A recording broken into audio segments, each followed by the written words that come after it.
All right, it is the new year, and for those of you possibly new to this channel, I'm James Drake. I'm an author, links in the description, blah blah blah. So, anyways, to the actual meat and potatoes of this video, I thought that this would be a good time of year because it's obviously okay. Yeah, to talk about some goal setting. Not personally for me because my schedule is going to be very scuffed. If you follow me on social media or jump in the Gilded where I had the book club, you'll be first-hand seats to the absolute mess that is my ability to plan. Even though I theoretically know how to plan, that's why I'm going to try and help you, aspiring creator. If you clicked on this video, I assume that you're going to be interested because of the title in how to write a book in 1 year. Now, that's actually probably going to be more time than you theoretically need, or at least that you think you. But I'm just going to try and lay out what it actually is to take, because I know that I have a lot of people that watch this stuff or jump in my book club or track me down on other sites that struggle to actually get to a finished product. In fact, most people who aspire to be creatives don't actually successfully create.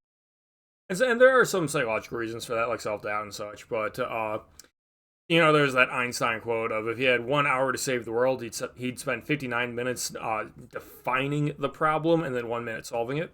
That's what I'm going to do here. I'm going to just define the problem of what it takes to create a book in a year. I'm going to shrink myself down a bit. What you see here is a spreadsheet. Yeah, this is going to be a Gantt chart because that's my day job, actually. You gotta love bringing the day job into the passion, right? But I'm going to just list out all the things you have to do here and then show how much time it takes. And then you just stack them up. And that is how you self-assign deadlines for yourselves, is you have to figure out what it actually takes to do.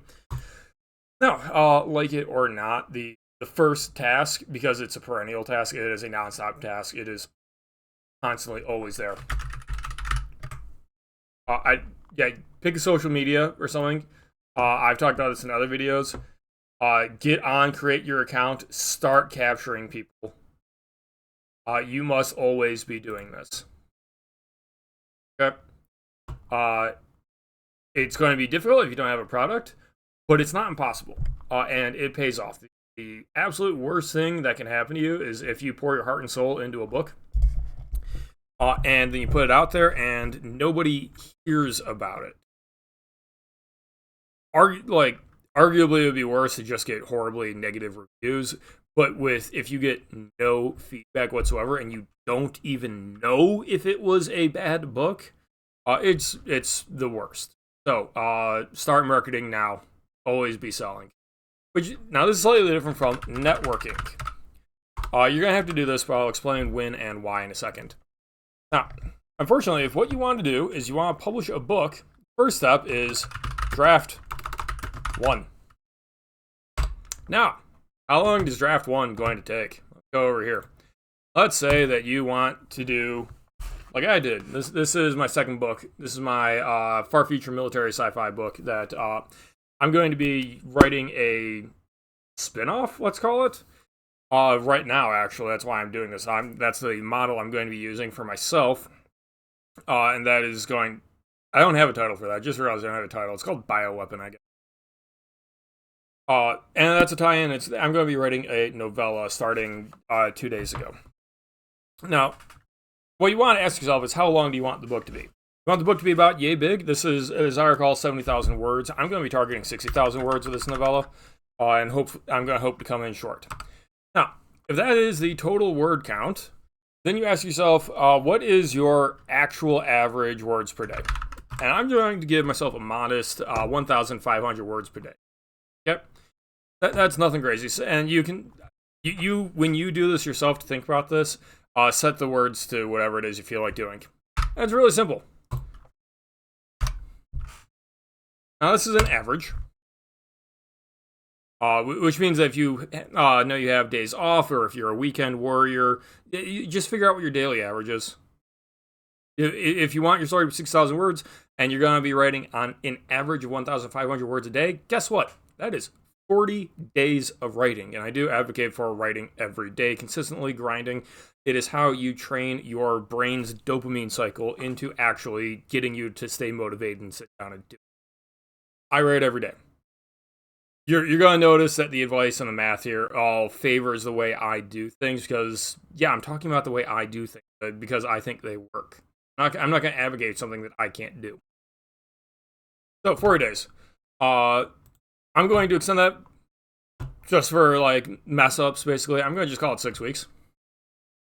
Because I think people are going to have shorter books and such like that. I actually advocate for having shorter books, and I'm going to try and demonstrate this here. So you could say that, I guess I need to do that. This is book short and book long. This is book bad, book good. And you got your little Punnett square here. Because this will help make a decision why I advocate for if you're just getting started, which I assume if you're watching this, you're just getting started because you have already published books. What are you doing? Now, if you write a short book and it's bad, you've lost a reader. If you write a long book and it's bad, lost a reader, but they got to the end. Most likely. If you write a long book and it's bad, you lost a reader and they did not finish. If you write a short book and it's a good book, they want more. If you write a good book and a long book, they want more. So it is worse to write a long book that's bad than it is to write a short book that's bad because basically faults can be forgiven because people have a certain patience. And at the end of the day, you will have a reader that wants to, if it's a good one, no matter how long the book is, they're going to want to buy more from you. So there's not much gain from writing a boat anchor, in my opinion. In fact, a long book, you have to charge more to the reader. And for the record, I'm assuming that we are talking about self-publishing books to Amazon. There are alternative publishing methods I won't be talking about today. A boat anchor of a book, you have to charge more because there's more pages, there's printing. And you spent longer to do it, so you should be compensated more. So this costs more. It's a bigger ask of the potential customer than just giving them a shorter book. I recommend a shorter book. Now, there's something else that you always need to be doing, which is research and consumption, which is different. Research is doing things like looking up orbital mechanics and chemical properties and radiation exposure and you name it. Now, for me, I have a 4-year engineering degree and a long history of pop sci on YouTube. I basically already know everything I need to know about writing about deep space scavengers picking over a battlefield. But there are other stories I've needed to research. I usually research ahead of time because I just enjoy consuming nonfiction, but things like studying about the Aztecs, if I want to write about, if I was thinking of doing a spin-off of Pirates of the Caribbean, I would do something like grab Master and Commander, as well as some histories on the Mexica Empire and such. Consumption is going into the genre of choice. What I highly advocate for this. It is consuming media of multiple formats as a creator is very different from consuming it as a mere consumer. You will approach it analytically, and you will learn from it in ways that you didn't learn when you were just enjoying it. I generally recommend that you alternate and you switch it up. You want this is just an estimate, right? It's checkered. You're going to be switching between research and consumption because you want to keep yourself inspired, so that you want to keep working on this project. Personally, like I said, I'm writing a deep space monster horror piece, so I went and picked up a collection of John Carpenter DVDs, so I could not have to pay some monthly subscriptions for them because those are from the 80s. I paid $8 for 4 of them permanently. And I also picked up something that has been recommended to me before, which I just hadn't gotten around to, which is Junji Ito, which is a master of horror. And I've been wanting to read it. That's an important thing when you look at consumption. You want to consume things you actually want to consume. It doesn't have to necessarily be exactly what you're writing, because the point is to inspire you and to teach you things. Because if you're just retreading a well-worn trope, like, for example, you want to be the next H.P. Lovecraft. So what you do is you sit down and read all the H.P. Lovecraft. Then you read all the imitators. Then you read SCP Foundation. And then you play all the board games for it. And you just laser focus on H.P. Lovecraft. You really think you're going to figure it out? You will learn more and learn faster through comparison to slightly different things, or sometimes very different things. I recommend a variety of media consumption. That's just my recommendation. So, research and consumption is a constant thing. You should always be reading, always be watching, you should always be consuming and thinking and discussing and coming up with ideas. It shouldn't be too hard to do either. You shouldn't view this as a particularly large time commitment. Now, draft 1, as we said, is going to take about 6 weeks. Then I'm going to recommend that you write something else. If you're starting from nothing, expect your first book to be bad. Which means that you're looking at another book, and maybe because you don't want to have all your eggs in one basket, maybe you'll want to ditch that first concept and actually develop this one instead. So let's slap down another 6 weeks right there. And then you go, okay, so we have 12 weeks, the first 3 months of the year. Now I'm ready to start editing. That is why I put networking up here, because this is when your network, that's how much time you had to network, for what I'm recommending here.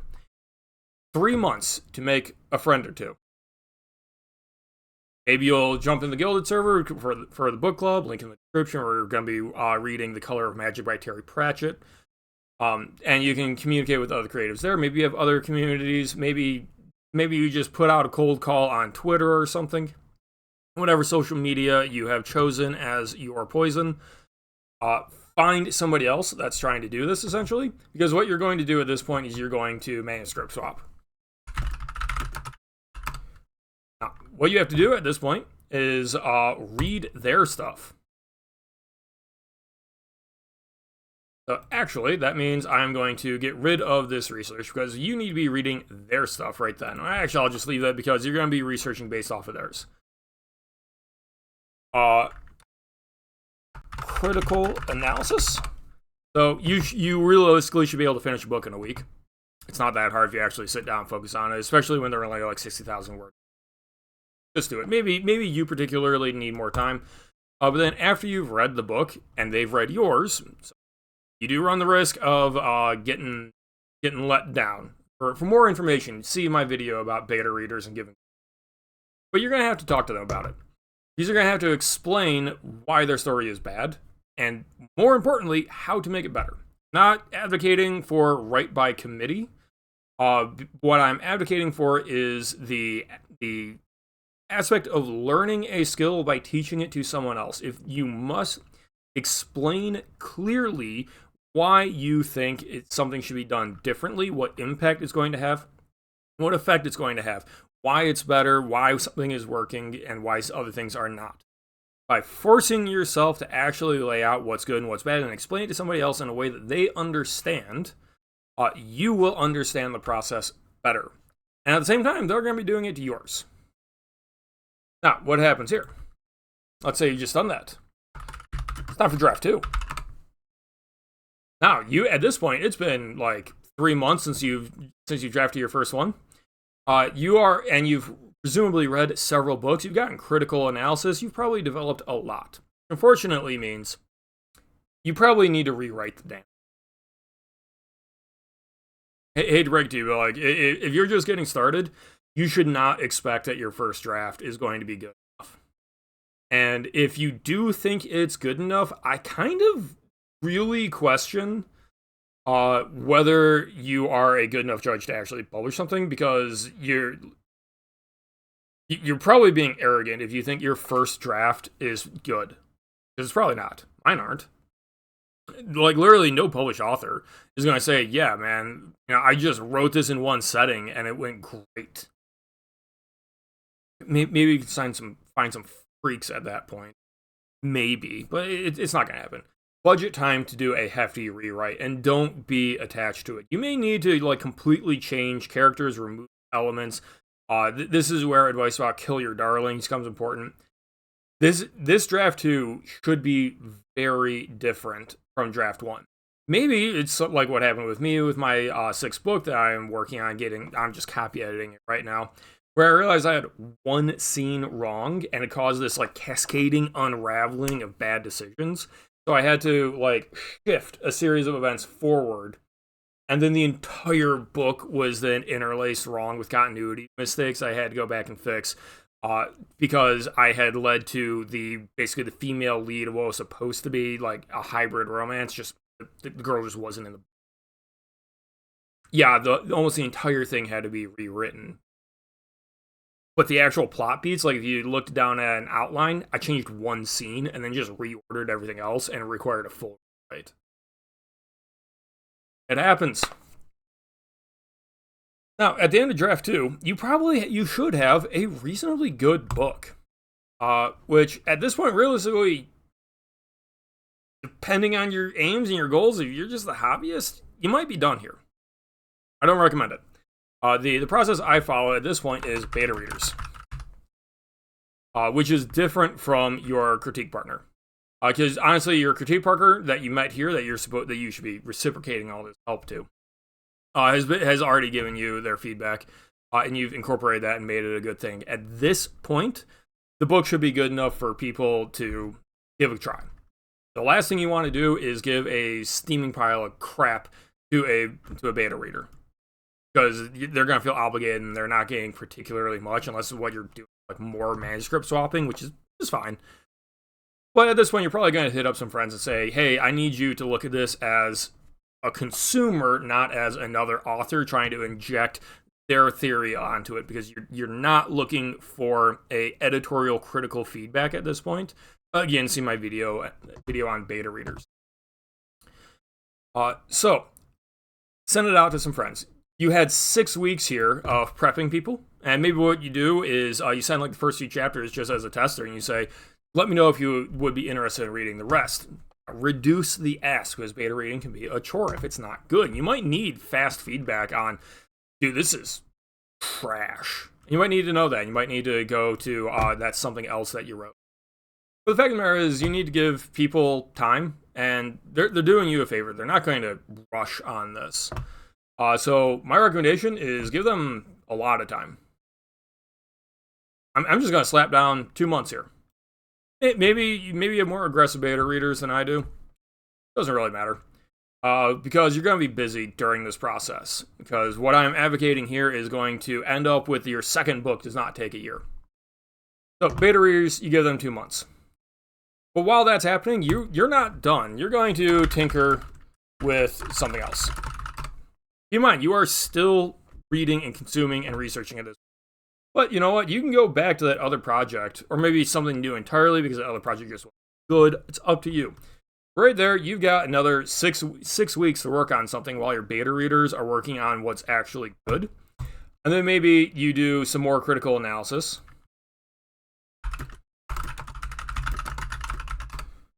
Like you did back here in April.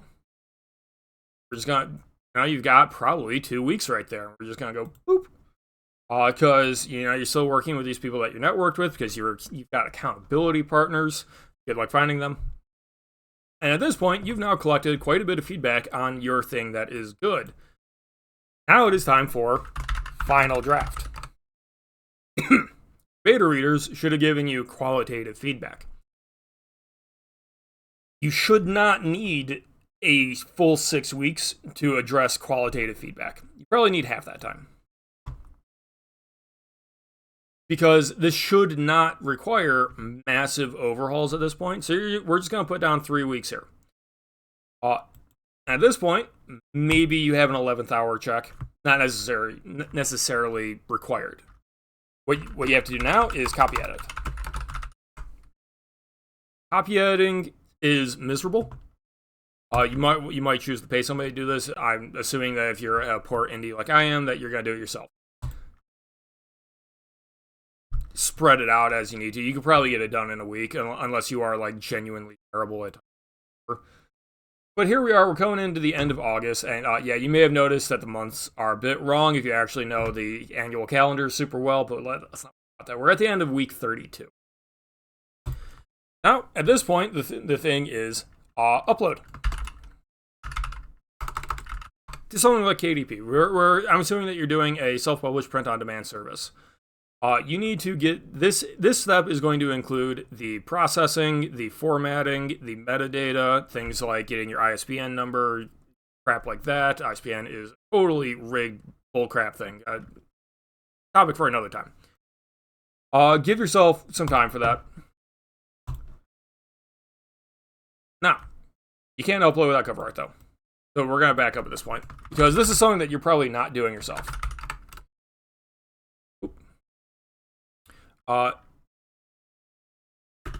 Depending on your complexity, come on typing.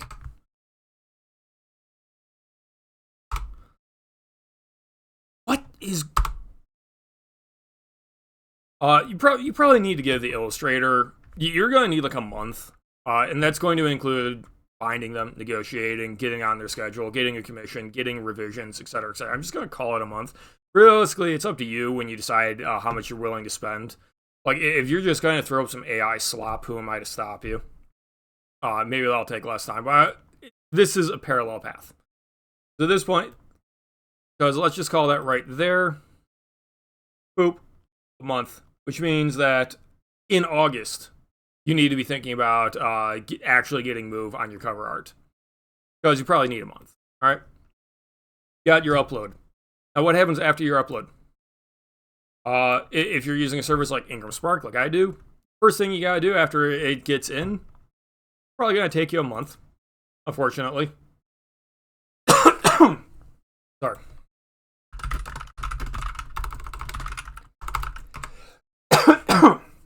You have to get an author copy, because you probably missed something.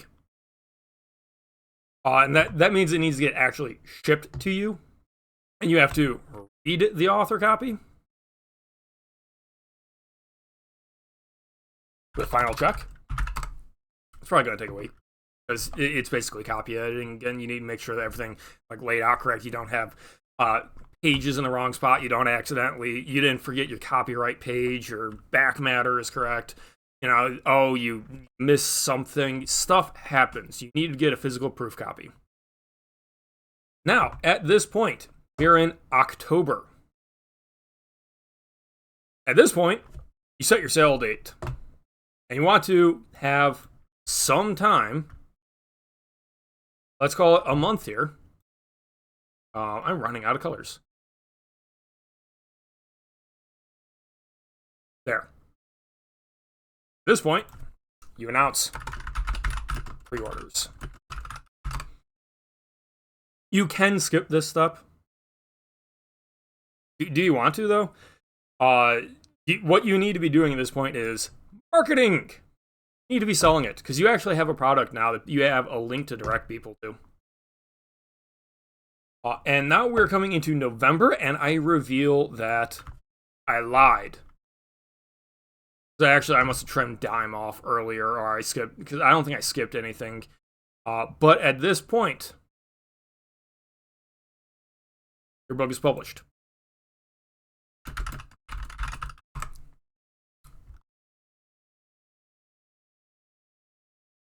You have,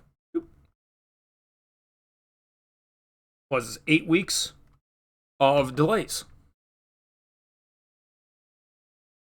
Because you're going to have delays. Set your timelines aggressive enough that you can have delays and still meet your overall goal. That's the secret to staying on track, is you budget in delays, because you're going to have delays. You're going to have, Christmas where you don't work. You're going to go on a vacation, I hope, at some point. You're going to get sick. Something's going to happen. Maybe it takes 2 weeks instead of 1 week to get the metadata to update. And maybe you find yourself sitting there refreshing on Amazon for 3 weeks because they won't update the metadata and actually display the cover image to show that there is a real product for sale. And you just had no way of foreseeing that would be a problem. You want to budget in time for delay. But at this point, what do you have? You have a book that was written once, twice, read by multiple people, revised a final time, copy edited, second copy edited. You have a physical copy that you know is good, and you spent a month connecting with potential customers to get pre-orders, so you can get it for sale. 43 weeks after you started.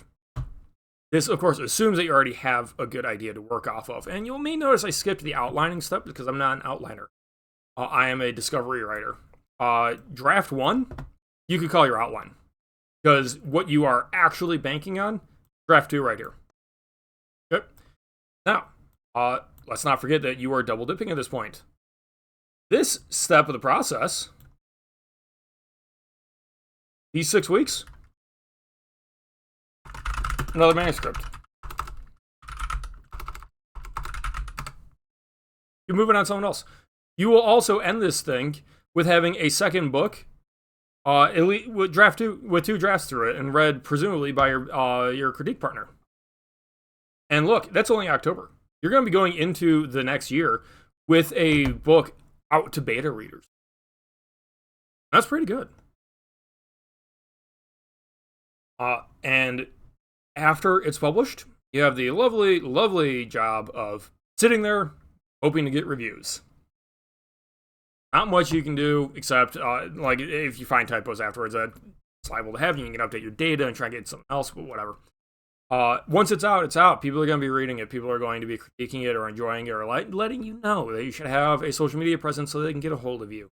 And so they can reference you and track your development as a creator. But look, when you lay it out like this, it's not that hard. So if you need more time to write, you just kind of like expand some of these and stretch it out. That falls under the header of delays. Like, you know, if you can only write 500 words a day and you need 18 weeks to get a draft out, well, I hope you need to do less rewriting. But it just stretches the Gantt chart. This is totally normal. And let's not forget that at this point, if you've been researching and consuming, you've probably gotten to the end with having consumed 50 relevant pieces of media that will soak into your brain and help you improve your story. And then you'll be going into the next one that much smarter because now you have a book under your belt. Assuming that you actually kept through with the first one, you didn't abandon ship and then, you know, shift everything out, just track it out. That's the thing that can happen. Everyone's going to have their own journey. But if you follow this, you might be just like me, selling about 1 copy a week. Oh, buy my book, link it in the description. I hope some of you find this useful. Like I said, define the problem, and then it's relatively easy to tackle down. You know, you want to write a book? You gotta write the book, man. Yeah.